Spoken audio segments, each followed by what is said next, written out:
Madam ఈ టెంపుల్స్కి దర్శనం చేయడానికి కారణం ఏంటి? అలాగే మీరు అన్ని టెంపుల్కి దర్శనం చేస్తారు కదా? ప్రతి ఒక్క టెంపుల్కి వెళ్ళి నా వంతు నేను లోక కళ్యాణం గురించి నా వంతు నేను చేస్తున్నాను. పెద్ద పెద్ద హోమాలు యజ్ఞాలు కూడా జరుగుతున్నాయి. నైట్ 12కి మొదలై పొద్దున తెల్లవారుజామున 4 వరకు పెద్ద హోమాలు చేస్తున్నాను. లోక కళ్యాణం చేయాలనే సంకల్పంతోనే బయటకు వచ్చాను. అదే చేస్తున్నాను, చేయబోతాను కూడా.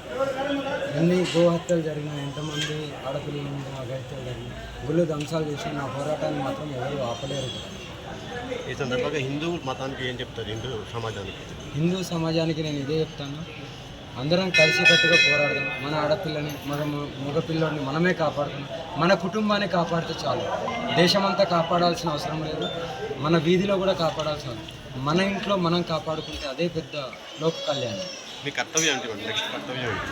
గోహత్యను ఆపాలి, ఆడపిల్లల మీద అఘాయిత్యాలు జరుగుతున్నాయి అది ఆపాలి, గుళ్ళ మీద దాడులు జరుగుతున్నాయి, ధ్వంసాలు చేస్తున్నారు దాన్ని కూడా ఆపాలి. ఇప్పుడు ఒకటి శంషాబాద్లో కూడా జరిగింది, అక్కడ కూడా పెద్ద ఎత్తున పోరాడుతున్నాను. రేవంత్ రెడ్డి కానీ ఎవరికైనా సరే ఆయన సీట్ని ఎలా దించాలో నాకు తెలుసు కాబట్టి ఆయన ఏ పదవిలో కూర్చున్నారో దాన్ని కూడా దించే ప్రయత్నం చేస్తున్నారు.